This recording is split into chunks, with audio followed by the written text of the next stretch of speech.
and thanks for joining us for the US Awakens. I'm Rachel, and I'm very happy to welcome you to this virtual experience with the Aquarium of the Bay. This virtual experience is part of the Tiqets Awakening Weeks, which has been a 6-week celebration of the reopening of more than 100 museums and attractions worldwide. These venues have worked around the clock to make it safe for you to visit again, and now they're rolling out the welcome mat with these online experiences so that people from all over the world can tune in and reawaken their institutions. This virtual experience will start in just a moment, but since people are still joining us, I'll kick us off by sharing some logistical information about what to expect and how to use Zoom. So first of all, if you have questions for the presenter, we will be doing a Q&A at the end of the session, and you could submit your questions through the Q&A box at the bottom of the Zoom window. You can also vote on your favorite questions there to make sure we answer the best ones first. So even if you don't have one of your own, go over and take a look and then vote on your favorites. Secondly, this is a Zoom webinar, so your camera will never be on, but you are welcome to communicate with us and with the other attendees by using the chat box.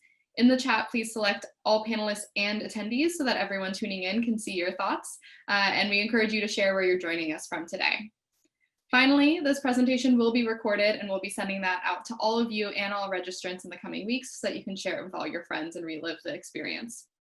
My last note is that you can use the Awakening Weeks hashtag on social media to join in the conversation about this event. You can share where you're experiencing the aquarium from or share a memory from San Francisco.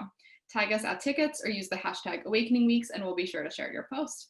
So with that, we're going to kick off this experience with a quick video from the Aquarium of the Bay demonstrating some of their reopening procedures to make it safe to come back. So without further ado,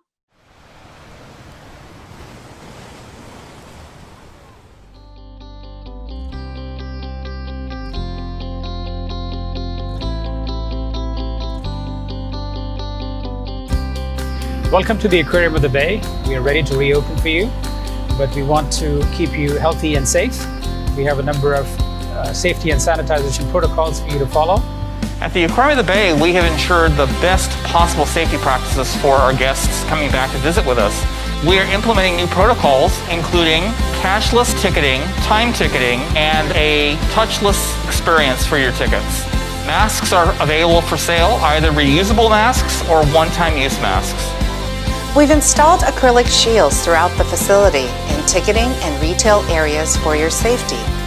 The aquarium will have one-way directional flow to help guide capacity limits, and 6-foot markings will be visible on the aquarium floor to facilitate social distancing. Touchless hand sanitizer stations have also been installed throughout the facility. Roaming disinfectant and deep cleaning will be happening on a daily basis. We're temporarily pausing access to touch exhibits and public programming, and we've updated the QR codes throughout our facility to ensure your visit is as engaging as possible. We also have Woolsey the California ground squirrel, Talo the porcupine, and a brand new swarm of lion's mane jellies on exhibit. Hey guys, we have some new merchandise and designs available in our stores, as well as brand new face masks that are available for pre-order on our online store. We want to thank you for your support, as your purchases directly contribute to the welfare of the 24,000 plus animals currently in our care. Welcome to the safe, sanitized, Smithsonian-affiliated Aquarium of the Bay.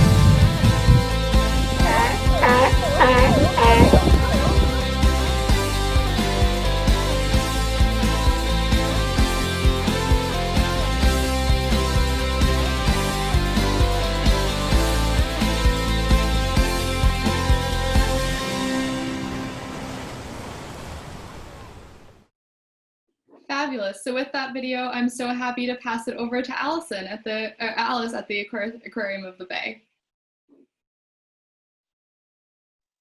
Awesome. Well, thank you for joining me here today. I see folks here from Mexico, from all over the US and the UK. I have the aquarium to myself right now, so I'm going to go ahead and move my mask down. I'm standing here inside of our Sharks of Alcatraz exhibit. And as we get started, I want to tell you a little bit about us. If you've been here before, you'll know that we're a nonprofit dedicated to research, conservation, and educating the public about animals in our local marine environment. So all the species you're seeing here are animals you would find in the San Francisco Bay.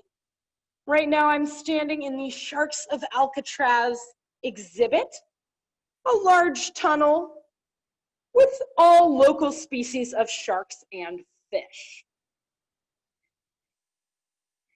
So above me you see a leopard shark, and that is the most common type of shark we have in the San Francisco Bay. Now our bay is a special kind of ecosystem.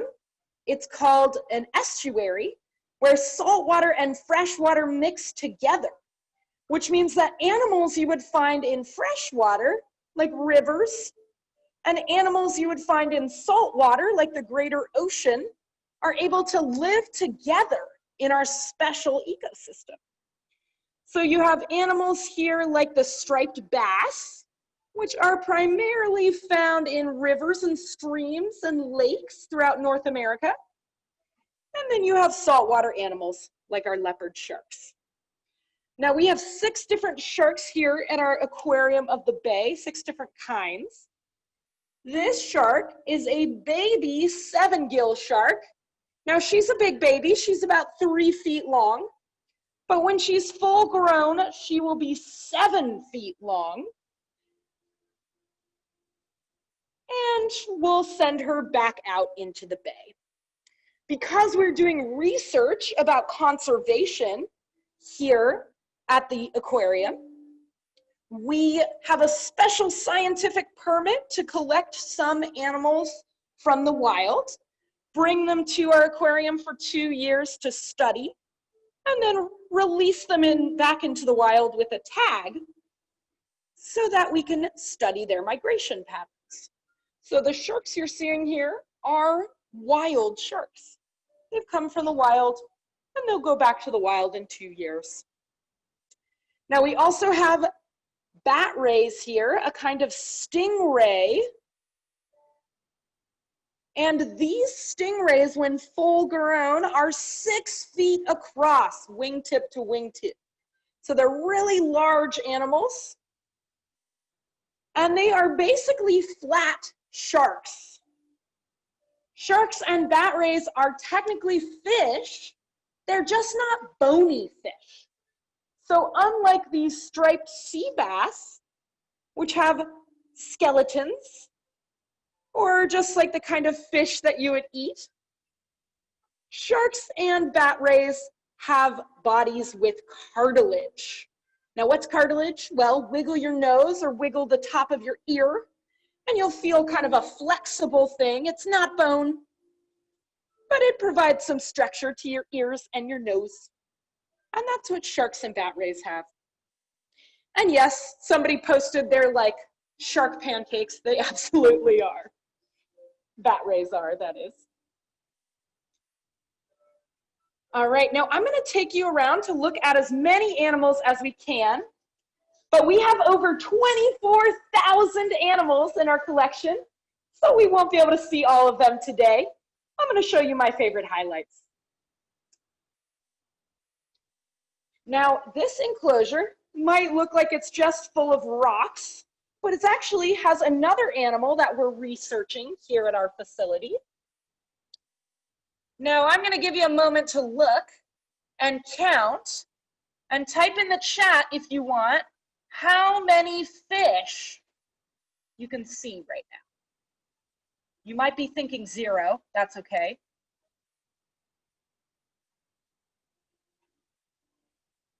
I see someone chatting 2, very nice. 7, very nice.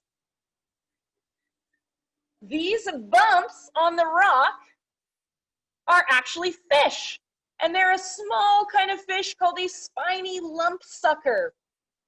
They're basically shaped like puffer fish. You can see that tiny eyeball. And if you look at your pointer finger, oh, thank you, that's my matching nail polish there. If you look at your pointer finger, they're about the size of your pointer fingernail. And these lumpsuckers are adolescents, so they're like teenagers for a lumpsucker. They're about 4 months old. And these are really little understood animals. So here at our aquarium, we are breeding them. We're allowing them to follow their natural life cycle and reproduce just like they would in the wild. And these are some teenagers. We'll go behind the scenes in a few minutes and I'll show you their parents. Their parents are old enough that they get to retire and live their golden years behind the scenes in their own special lumpsucker retirement community. Now, these guys are really unique because unlike most fish, which have fins on the side, the top, and the bottom, these guys have evolved suction cups on the bottom of their bodies. So they suction onto the rocks because they like to live in the tidal zone where the waves crash. And they've chosen, or not chosen, they've evolved the ability to hold on to the rocks instead of getting swept away. Now, they are what's known as data insufficient. That means the organization called the IUCN, that's the organization that brings together data and research and figures out how many animals there are in the wild of a particular species, and then gives them a designation like threatened, endangered, least concerned. Those animals, or that organization, doesn't know how many lumpsuckers there are in the wild. So we are breeding those animals and raising them here in the aquarium so that we can help contribute research and help study them more, because the scientific community doesn't know much about them yet. Now, this animal here is what's called a rockfish. You may have eaten this kind of fish in a taco before. And you might be wondering, man, these fish really aren't moving. Are they feeling okay? Well, I'm happy to tell you they're just fine. Rockfish like to hang out on the rocks. That's the thing about us biologists. We're not that creative. Fish hangs out on the rock, let's call it a rockfish. It's descriptive. So these guys like to hang out on rocks to protect their vulnerable bellies. They don't want anyone to get their bellies.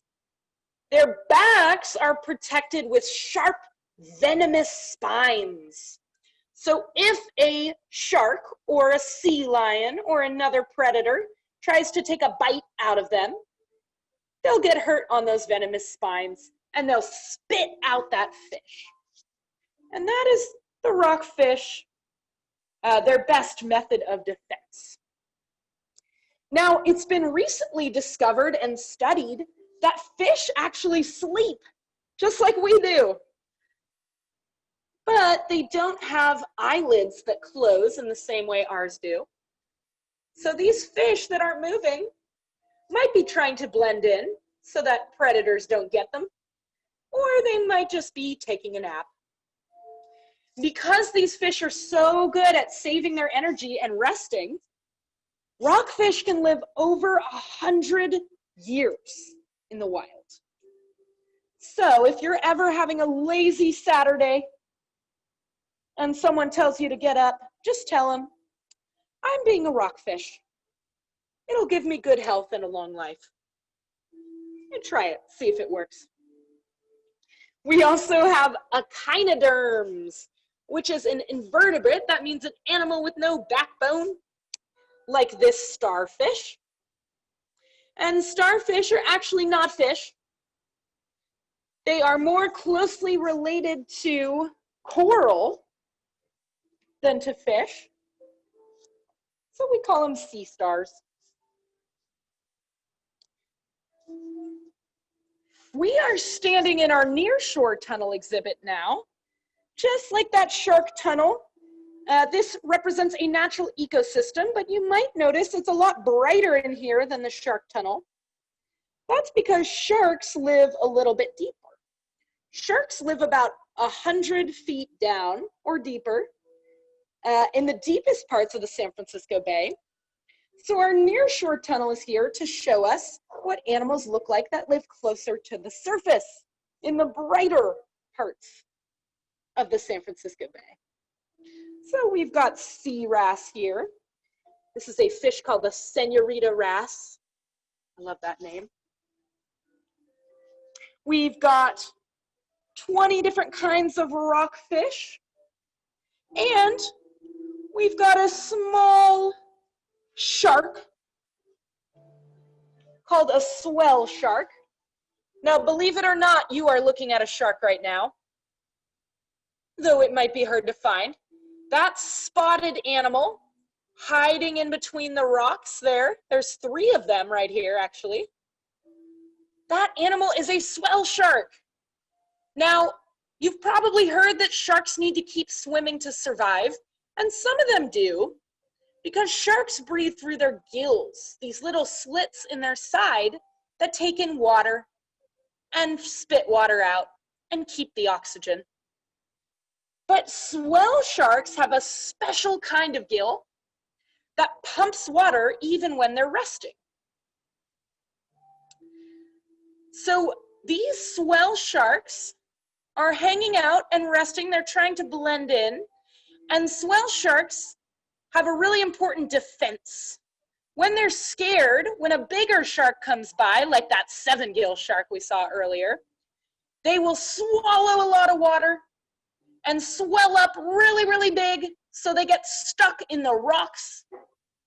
And if another shark tries to pull them out and eat them, they can't. What a swell adaptation. Ba-dum. I can't hear you all, but I'm going to assume you're laughing at my cheesy jokes. Now, I've noticed some of you have put questions in the Q&A. Awesome. I will answer all those questions at the end. For now, I want to walk you around, so please feel free. Oh, thank you, Brenda. Brenda has laughed at my joke in the chat. I appreciate you. So this fish here is called a Garibaldi, this brightly colored fish. And the reason why I'm focusing on this fish is because they are actually the most intimidating fish for our divers. Every day we have divers who jump into these big tunnels to work with the animals, to feed them, and to make sure the tunnels are clean and ready for the animals. And that Garibaldi is actually the animal they least want to mess with, because those Garibaldis are very, very territorial. That rock is that Garibaldi's rock. And do not dare to get near that rock, or that Garibaldi will chase you away. It's pretty funny. Our divers say, yeah, please send me to swim with the sharks. They're nice. They're easy. But don't make me go near the Garibaldi. All right, one more really special animal I want to show you in this tunnel. And this animal is the most endangered animal that we have in our aquarium. We're really, really lucky to have this animal. This giant fish is a giant black sea bass. Now, I'll put my hand up to give you a sense of how huge this fish is. She is a giant black sea bass, an animal that's so endangered there's only 500 of them left in the wild. And that happened for a few reasons. One, look at this big, beautiful fish. Back in the 1850s, when there were lots of gold miners here in California and not very many laws, people were fishing these animals in huge numbers because they looked at them and they said, ooh, that fish could feed my whole town for a week. And they would fish them up. But the problem with that is these fish don't reach maturity until they're about 15 years old. So these fish, if they're taken out of the water before they're 15, haven't had the chance to make any baby fish. And you're taking a fish out before it can replace itself. And because of that, they were fished down almost to extinction back in the 1850s. Now they're protected by some really important laws in the US that protect and create sanctuaries. I know you have really similar laws in the EU as well as in the UK.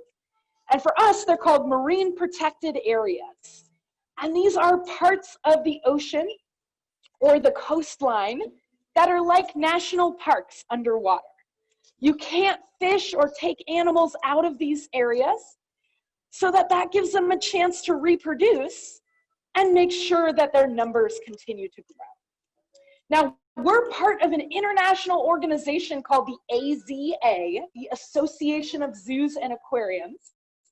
And this organization is an organization for zoos and aquariums that are focused on animal care and welfare, and also focused on doing conservation research. So we're a part of a team of different aquariums that are researching and raising those animals.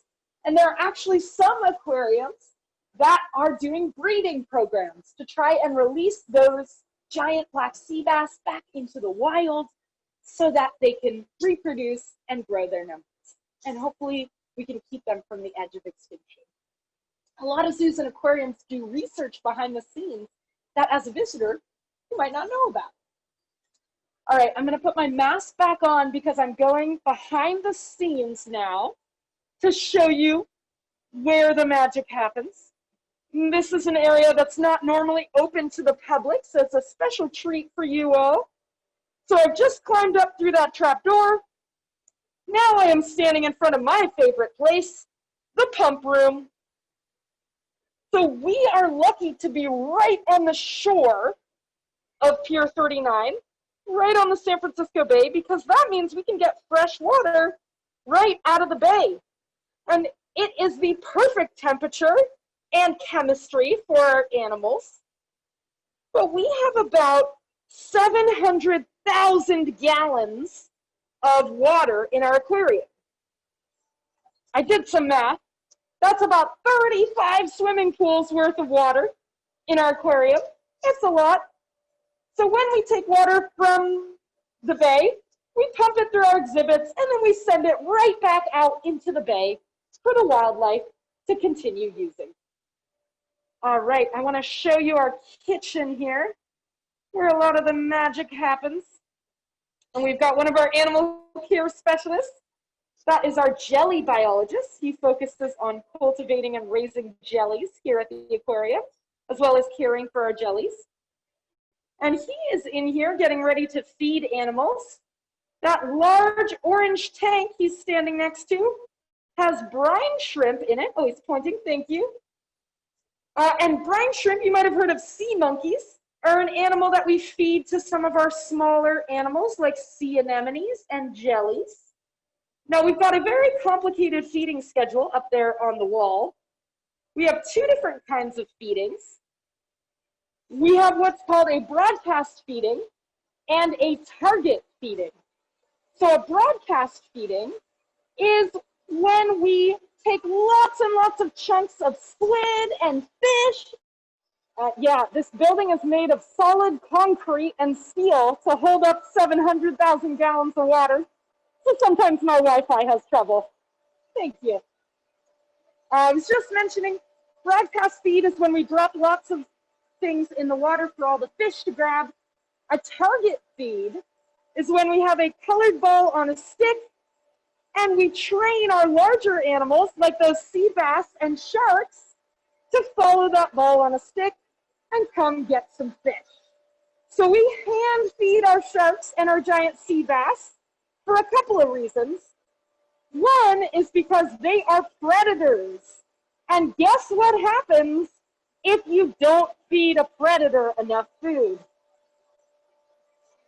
They start looking around and thinking about which of their neighbors they would like to eat. So to prevent that, we make sure we hand feed them so we can count and make sure that they're getting enough food and not getting too hungry. Now the other reason is because training those large animals to follow a target makes it easier for us to give them medical exams, because we can get behind them and on the sides of them to see and make sure their whole body is healthy. So by following a target, we can help take the stress out of sending divers in, because they know that that ball will bring them food. All right. So I'm now behind the scenes in the quarantine tank area.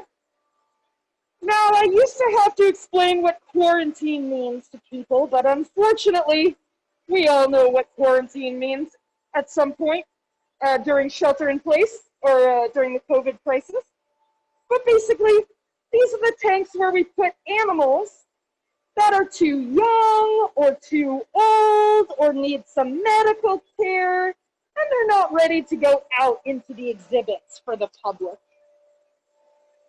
So to give you an example, we had 150 wolf eels born here at the Aquarium of the Bay. These are wolf eels. Now, they're not wolves, obviously, but they're also not eels. It's a little confusing. Scientists looked at them and said, they got a mouth like a wolf, they got a body like an eel. Let's call them wolf eels. But they're actually a kind of fish. And if you look, all of those blue noodles you see are wolf eels. So we had 150 of them born here. When they were born, I have a picture for you. They were 1 inch long and they were thinner than a piece of spaghetti. They were really, really tiny. Now they're 2 years old and they're a little bit more than 2 feet long. When they're full grown, like their dad here in this picture, the proud dad of 150 wolf eels. When they're full grown, they'll be 8 feet long and they'll mate for life. Aww. But since we had 150 of them, we knew we can't have 150 8-foot-long wolf eels in our aquarium. That is too many. Too much wolf eel. So we've been sending them to other aquariums around the world. The aquarium in Paris has some of our wolf eels. The aquarium in Chicago, the National Aquarium in Baltimore in the United States, the Aquarium of the Pacific by Los Angeles, all these places have some of our wolf eels. That's pretty cool. Those are all aquariums that are members of the AZA, and so we share animals with them.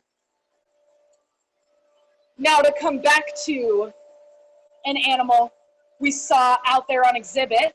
This is our overflow tank for our lumpsuckers. And these are the newborn lumpsuckers. You can see those tiny eyeballs again. Now the ones we have out on exhibit are about 4 months old, and they were as big as my pointer fingernail. These guys are like the size of half of my pinky fingernail. So they're really, really small. These guys are about 2 months old. They're just babies. And we have lots and lots of them. So once they get bigger and they're ready to travel, we will send those guys to other aquariums as well. And like I mentioned, those guys are not very well studied. We don't know very much about them. So we want to make sure that lots of other aquariums get the chance to study and research them as well, so that we can make sure that everybody is generating scientific knowledge about these animals, because they're not very well understood yet. All right, now I'm gonna take you to see a favorite animal of a lot of folks. This is, of course, a jelly, a group of jellies, which is called a bloom, like flowers. And each of these jellies is a kind of jelly called a Japanese sea nettle. So we share an ocean with Japan over here, the Pacific Ocean, and jellies travel far and wide. Jellies don't mind if they're in the deep parts of the ocean or if they are on the shore. In fact, jellies don't mind anything because they don't have brains. They are all reflexes, no brain in there. It's pretty much just a bell, tentacles, and a hole where they take in food and send out waste.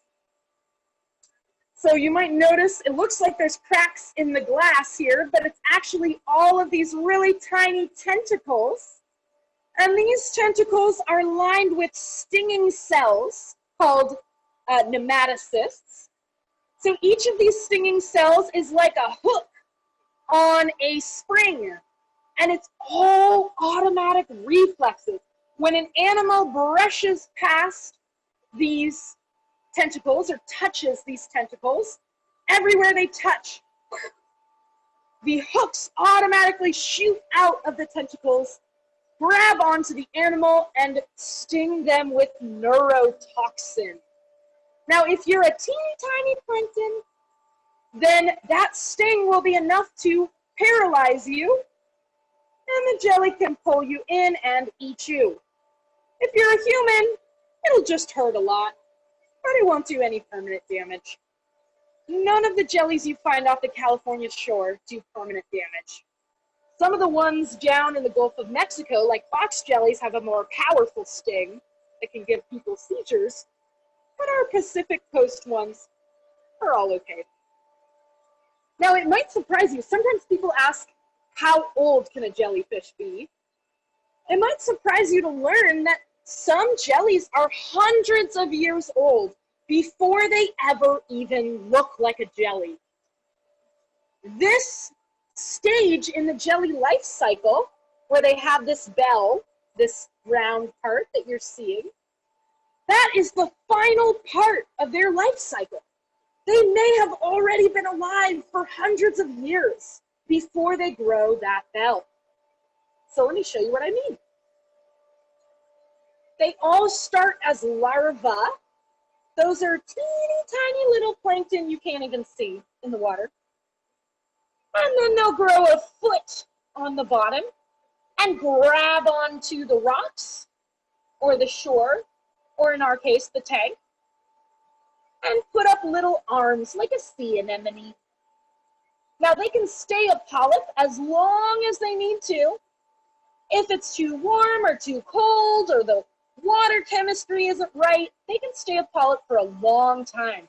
Some kinds of jellies can stay a polyp for hundreds of years. But once conditions are right and they're ready, they'll move to become strobila. And strobila make lots of tiny clones. That's right, exact copies of themselves. They'll shoot all of these exact copies out. Those are now called ephyra. They're teeny tiny baby jellies. And after a while, the ephyra will grow a bell and enter what's called the medusa stage, the final part of their life, when they look like a jelly. So we raise our own jellies here at the aquarium because we don't want to take wildlife out of the ocean unless we're studying it for conservation purposes. So we grow our own so that we don't take from wild populations. And so here are some polyps. That's that second part of their life where they grow the foot and they hang on. And if you look really closely, you can see they're holding on with one foot and they have lots of teeny tiny little tentacles sticking out of the other. So once they're ready, these polyps will strobulate. They'll shoot off exact clones of themselves into the water, and those clones will grow up to be jellies. I'm sure you have questions about that. I will answer your questions in 5 minutes. I just want to show you 2 more exciting things. So I promised you I would show you the parents of the lumpsuckers. These are the parents. The females are much larger than the males. Actually, I think that's a female as well. So these are the females, and they're about as big as 3 of your fingers. The males hang out in shells, like you see that little mouth and those little eyes. That's a male. They're hanging out in there. And the males pick a favorite home. They hang out in the house. And then when they're ready to reproduce, they'll get out and they'll do a little dance. And the first time we saw this, sick, or there was something wrong with them, because all these fish were swimming up out of their homes and doing a dance. It looked like they were vibrating. And it turned out it was just the males' dance to entice the ladies.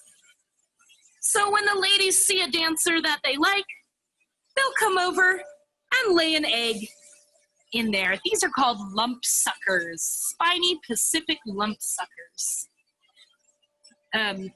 So the male will have the female lay eggs in his home, and then he'll go fertilize the eggs, and he'll suction himself onto the entrance to guard the eggs. So he will go sometimes months at a time without eating because he is protecting his eggs full time until they hatch. Awesome. I love your comments about coming to see us in person. We would love that. We just opened a week ago, and we are now open to the public. But of course, if you live far away, we also do virtual tours like this, but longer and a little more conversational, a little more back and forth. And you can find out more about that on our website as well. All right, last stop. We are at the shark tunnel. So remember when we were standing inside of that tunnel? There it is. We are now topside, which means we're above the tunnel. And this is where our animal care team comes to take care of the animals. So you can see those huge bat rays. And these females are 6 feet wide. They are big. Most animals in the ocean or in the marine world, the females are bigger than the males because they have to carry the babies. So the female bat rays get 6 feet wide. The males get to about 4 feet wide. Now, there is a very important gate right here that leads to our biggest quarantine pool. And this is where we bring our sharks when they need medical care. So, like I mentioned, we feed them using a target, like a big plastic lollipop with a light inside. And when we shine the light, they know that if they follow the target, they'll get some fish. So we use that target training to lead our sharks, like that 7-gill you see right there. We use that target to lead our sharks through this gate into the pool once a year for their annual checkup. And it looks like we've got somebody here waiting for his checkup. There is a leopard shark. Leopard sharks get to about 5 feet long. It looks like this is a big guy. Oh, we got 2 in here. So once a year, we give each shark a checkup. And having them trained to come in here voluntarily, so having them trained to follow a target, takes all the stress out of things. It means we don't have to wrestle them in, which would be really stressful for the animal. So all of our training of animals here is what's called husbandry training. That means care of animals. We're not training them to do tricks to entertain you. We're training them to do behaviors that will help us give them medical care and food. All right. I'm going to move to an area where you can hear me a little better, and then I would love to take your questions. I can see you've got lots. And Rachel, if you could help me out with reading the questions, that would be great. Yes, of course. So you're right that we absolutely do have lots of great questions from people today. A reminder for everyone tuning in that you can ask your questions and also vote on your favorites so that we ask the best questions first in the Q&A box. Right now, the most popular question with 3 votes is from Mark, who wants to know, what is the smallest animal that you have in the aquarium? Oh, I love that question. I love that question, and I'm about to answer it. But first, our octopus just woke up. This is the benefit of a live tour here. Our octopus just woke up, and it's amazing. I want to show you. Oh, beautiful. So I'll just leave the video on the octopus. This is Octavia. She's one of our largest animals.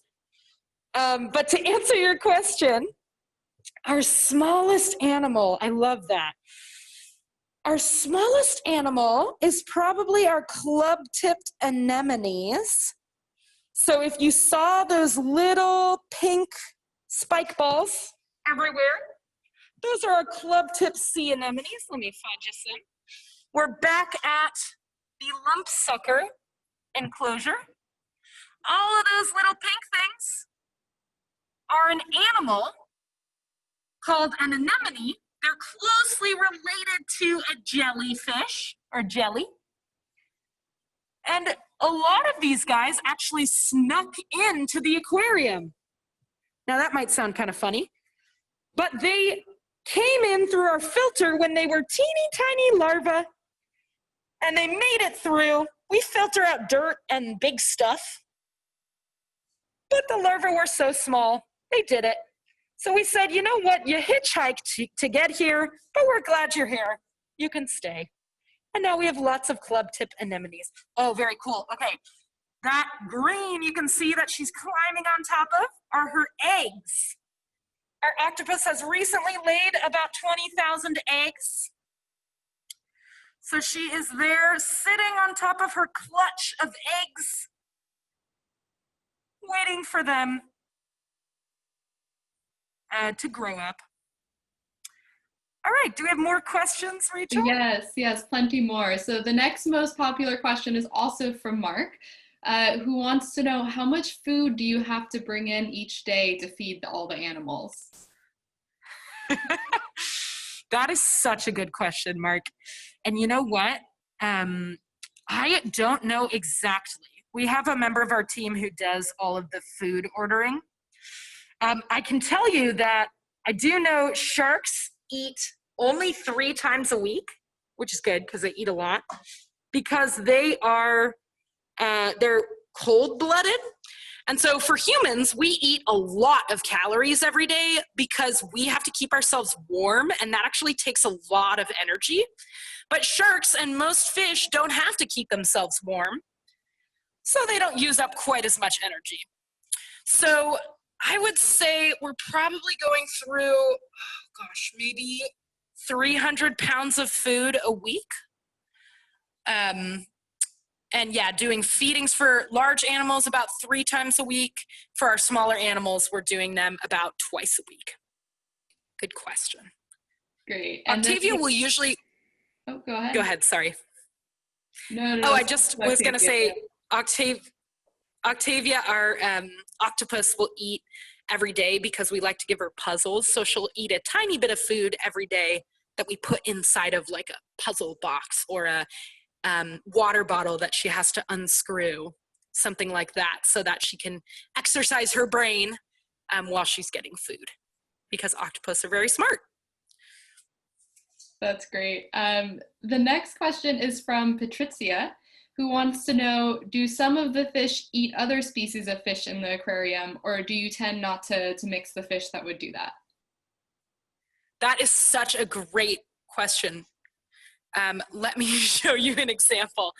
So in this tunnel, there we go. In our shark tunnel, we've got a lot of animals that would naturally eat each other in the wild. We have sharks, which are at the top of the food chain. We've got bat rays, which pretty much eat anything that ends up on the bottom. They're pretty opportunistic, which means they'll take the opportunity to eat whatever they can find on the bottom of the sand. So in the wild, these animals would absolutely be hunting each other. That's why, another reason why we target feed our sharks. We want to count their calories and make sure they're getting enough to eat so that they don't start eating their neighbors. Basically, sharks are very smart about how they use their calories because they don't catch a meal all the time. So when they do get one, they want to make sure they're being very efficient and not wasting their energy. So when we feed them fish, it's like if somebody handed you a hamburger. And if they had to hunt, it'd be like running around the track to get a French fry. Hamburger or French fry, you'd go for the hamburger. So that's how we keep them from eating each other. We make sure we're feeding them the amount that they need, and they are naturally inclined not to do extra work for extra food if their body doesn't need it. That's a good question. Great. And then the next question is, did the animals miss the visitors during your closure, or did they behave differently at all? Oh my gosh, I love that question. So our terrestrial animals, we have a whole a whole floor of animals that live next to the water because we want to show how all our ecosystems are connected. And our river otters, they're big otters. They look like giant ferrets. They were so lonely. It was so funny. Anytime I would walk past, because I'm an essential worker working with the animals here, anytime I would walk past, they would run up to the window and make a face that said, "Play with me." Oh, I want to show you the otters, but they're pretty far away. They're 2 floors up. Maybe I can get there while I'm answering questions. I'm dashing towards the otters just for you. Great. But the otters are really social animals, so they definitely missed folks. We keep joking that this first month, they are making eye contact with every visitor and saying, "Hello!" Maybe while you go up to the otters, we got a couple questions about Octavia the octopus. One person wants to know how many octopus eggs survive in that clutch, and another person wants to know how old Octavia is. Great question. So octopus are what's called semelparous, which is just a fancy science word for basically an animal that only reproduces one time in their life. So the octopus will get pregnant one time at the end of her life, and after she reproduces, after she lays those eggs, she will hang out on the eggs guarding them until she passes away. So she won't hunt, she won't eat, she'll just focus on oxygenating, so kind of waving at the eggs to make sure they get oxygen-rich water, and defending them from other predators that want to eat them. So, I know. So it's bittersweet. It's really cool to see her living her natural life, doing what she would do in the wild. But it's a little sad because it means she's at the end of her life. You're welcome. I ran up the stairs just for you all to show you the otters. So the octopus is about 2 years old. Now octopus are as smart as a German shepherd or a human toddler, but they don't live very long. They only live 2 to 4 years in the wild. Sometimes under human care, they can live as long as 5 years, but they're really not very long-lived animals. And Alice, your audio is coming through quite quiet at the moment. I don't know if maybe your hand might be blocking a mic or something like that. Oh, can you hear me better now? A little bit. Let me make sure my volume is up. Thank you. That's much better. Yeah. Awesome. Okay, great. So here's our otters. So let's see, there were 2 questions about the octopus, and I think I maybe only answered 1. I think one of them was how many eggs are in the I don't even know what you call it, the group of eggs. The clutch, yes. So with octopus, with most animals in the ocean, only about 6 to 8% of their young will survive to hatch. And that's because the eggs get eaten or things happen. So that's a pretty normal survival rate. But octopus are really interesting. Just like chickens, they will lay eggs even if they're not fertilized. So we eat chicken eggs that are not fertilized. Octopus females lay eggs no matter what. And so even though Octavia has never met a male, she laid unfertilized eggs. So she will hang out on her clutch of eggs and defend them and love them, but unfortunately they won't hatch. And that's just a natural part of her behavior. It happens in the wild too. That's a good question. Great. And the next question is from Chris, who wants to know what happens if an animal gets sick. Is there a fish hospital at the aquarium? Great question. So if an animal gets sick, they will go into that quarantine, one of those quarantine pools that you saw, and then we will have someone take a look at them. Now we have an expert on our team for each type of animal. So we have a team of animal care biologists, and they are experts in their animals. So they know all of the individuals that we have. They know their health histories. They know how to take care of them. For some of our larger animals, like a shark, if they need surgery or any really serious healthcare, we will bring in veterinarians, wildlife veterinarians. But typically, most of the healthcare can be done on site with our own staff. Good question. Fabulous. And then the next question is about how much it costs each year to keep the whole aquarium open and running and all the animals safe and happy. Oh my gosh, that is such a great question. So as you can probably guess, we've been closed almost 7 months, and you can't furlough fish. So they've been here living their best life. We've been here feeding them and taking care of them. We have folks here 24 hours a day maintaining the water quality. So we're constantly checking to make sure that the water quality is safe for our animals. So all of that, as you can imagine, is quite expensive to run. The actual numbers are above my pay grade. They are for the finances members of our team. But suffice it to say, it's been a pretty hard year for us. We are really, really grateful to be open again. We're really, really grateful to be doing some virtual programs, like our virtual paid tours, to be able to help keep our animals fed during this difficult time. Definitely.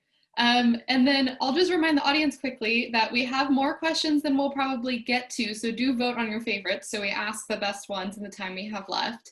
But right now, the most popular question is the opposite of before, which is, what is the biggest animal in the aquarium? That's a great question. Let's see if I can get a close-up on the otters so you can see how big they are, because they're pretty big. They're our biggest terrestrial animals. And terrestrial means land. So they live mostly on the land, but they like to swim a lot. Our biggest animal is probably our largest 7-gill, well, depends actually. If you want to go for longest, it's our 7-gill shark, Levi. He is 7 feet long. We had a 9-foot shark named Portia a while ago. Again, the females are bigger than the males, just like a lot of the animals we've talked about here. So Portia was 9 feet long, but our heaviest animal is probably those giant sea bass. The giant sea bass right now weigh about 280 pounds, but they'll get to 500 pounds when they're full grown. So they are big animals. And it looks like, by the way, our animal care team, our otter specialists, are in the enclosure working with otters right now. And just like I talked about with the sharks and the octopus, we do training with them. Again, husbandry training to make sure they're learning behaviors that will help them and help us take care of them. So Noelle here is the head of our otter team. And she is working with, looks like Tahoe. And then we have Shasta over here working with Marissa. And he is following a target and getting a fishy reward.